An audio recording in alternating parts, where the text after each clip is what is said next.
મોનાબા rotary multi speciality હોસ્પિટલના ખાતમુહૂર્ત કાર્યક્રમમાં આપણી સૌની સાથે મંચ ઉપર ઉપસ્થિત પૂજ્ય મહંત શ્રી જયરામગીરી મહારાજ, મારા સાથી મંત્રી શ્રી ઋષિકેશભાઈ પટેલ, ઊંઝા નગરપાલિકાના પ્રમુખ શ્રી જિજ્ઞાબેન પટેલ, મારા સાથી ધારાસભ્ય શ્રી કિરીટભાઈ પટેલ, શ્રી મુકેશભાઈ પટેલ, શ્રી સરદારભાઈ ચૌધરી, શ્રી રાજેન્દ્રભાઈ ચાવડા, શ્રી સુખાજી ઠાકોર, શ્રી કિરીટભાઈ પટેલ, મહેસાણા જિલ્લા ભાજપ પ્રમુખ શ્રી ગિરીશભાઈ રાજગોર, હોસ્પિટલ નામકરણના દાતા શ્રી ગૌરવભાઈ પટેલ, શ્રી સતીશભાઈ મોહનભાઈ પટેલ, ભવનના દાતા શ્રી સતીશભાઈ ગોવિંદભાઈ પટેલ, શ્રી યોગેશભાઈ પટેલ, અમારા વડીલ મુરબ્બી અને પૂર્વ ધારાસભ્ય શ્રી નારણભાઈ પટેલ,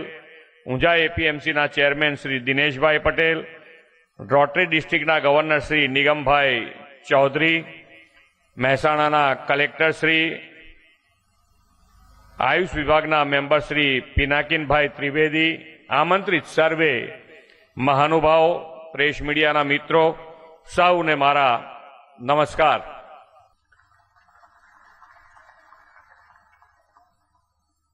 ચેરમેન કિરીટભાઈ અહીંયાના ધારાસભ્ય છે. મેં કીધું તમારે ચેરિટી તો ઘેરથી જ શરૂ કરવી પડે ને. હવે ઓછા આપ્યા કે વધારે આપ્યા તમારે નક્કી કરવાનું. મને કેપેસિટી ખબર ના હોય ને ક્યાંક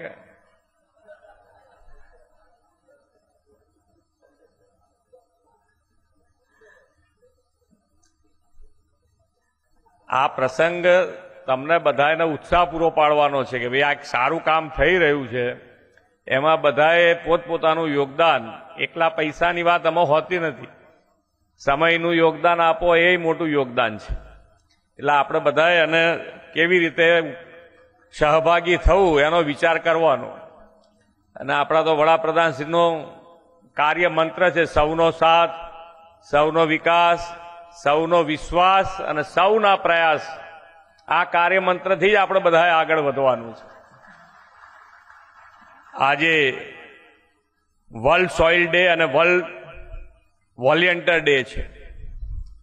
સોઇલ એટલે કે ધરતી સાથે જોડાયેલા ધરતી પુત્રો સ્વયંસેવક બનીને જન આરોગ્યના મહાયજ્ઞની આજથી શરૂઆત કરવા જઈ રહ્યા છે. સેવા પરમો ધર્મ અને ભાંગ્યાના ભેરુની આપણી સંસ્કૃતિ છે. સેવા, સખાવત, દાતારી તો આપણા લોહીમાં છે. જીવ માત્રની સેવા એ આપણા સંસ્કાર છે. ઉત્તર ગુજરાતના પનોતા પુત્ર અને યશસ્વી વડાપ્રધાન શ્રી નરેન્દ્રભાઈએ એમના મુખ્યમંત્રી તરીકેના કાર્યકાળમાં ગુજરાતના સર્વાંગી વિકાસનો મજબૂત પાયો નાખ્યો. સાથોસાથ જનકલ્યાણનો અભિગમ અપનાવીને દરેક નાગરિકને આરોગ્ય સુખાકારી મળે તેવી નીતિ રીતિ અમલમાં મૂકી.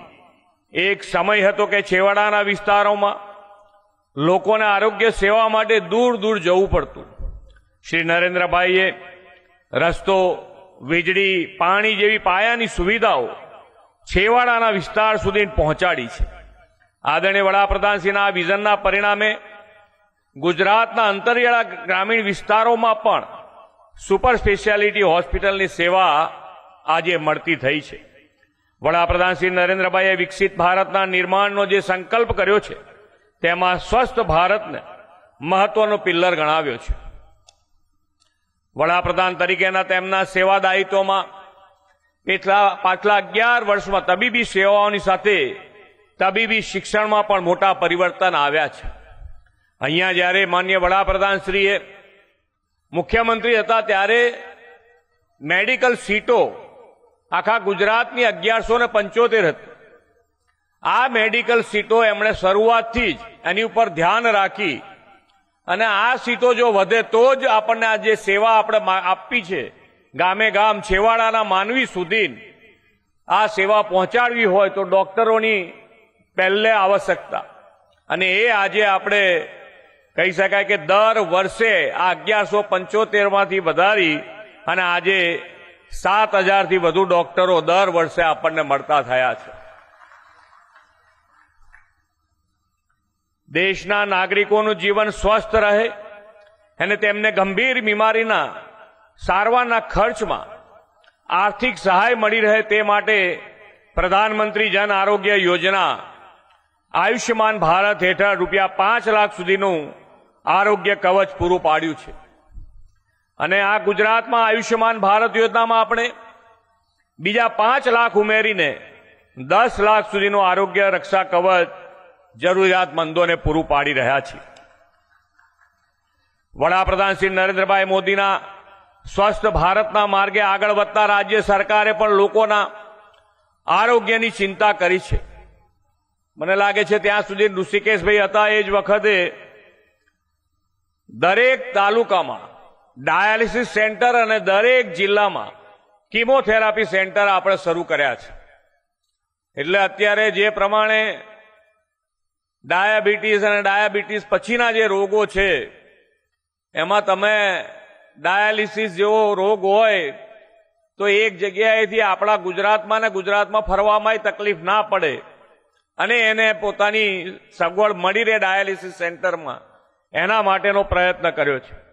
આદરણીય શ્રી નરેન્દ્રભાઈએ સ્વાસ્થ્ય સેવા પર ધ્યાન આપ્યું છે અને નિરોગી જીવનશૈલી માટે પ્રેરણા આપી છે. એ જ રીતે ગંભીર રોગોથી પીડાતા દર્દીઓને શ્રેષ્ઠ સારવાર મળી રહે તે પણ વ્યવસ્થા કરી છે. અહીં નિર્માણ પામનાર આ મોનાબાર રોટરી મલ્ટી સ્પેશિયાલિટી હોસ્પિટલ પણ સમગ્ર ઉત્તર ગુજરાત માટે આરોગ્યનું ધામ બનશે એવો મને વિશ્વાસ છે. આ હોસ્પિટલમાં રેડિયોલોજી, સ્ત્રી રોગ સારવાર, આઈસીયુ, મેડિસિન, બાળરોગ, ટ્રોમા વિભાગ, ઓર્થોપેડિક, ડાયાલિસિસ, કીમોથેરાપીની સુવિધાઓ દર્દીઓને ભવિષ્યમાં અહીંયા મળવાની છે. આદરણીય શ્રી નરેન્દ્રભાઈએ 2047 સુધીમાં આત્મનિર્ભર, સ્વદેશી અને સ્વસ્થ સમૃદ્ધ ભારતના નિર્માણનું આહવાન કર્યું છે.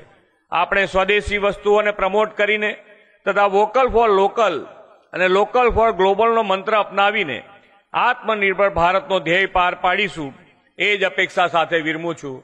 ભારત માતા કી જય. વંદે માતરમ. જય જય ગરવી ગુજરાત. ખૂબ ખૂબ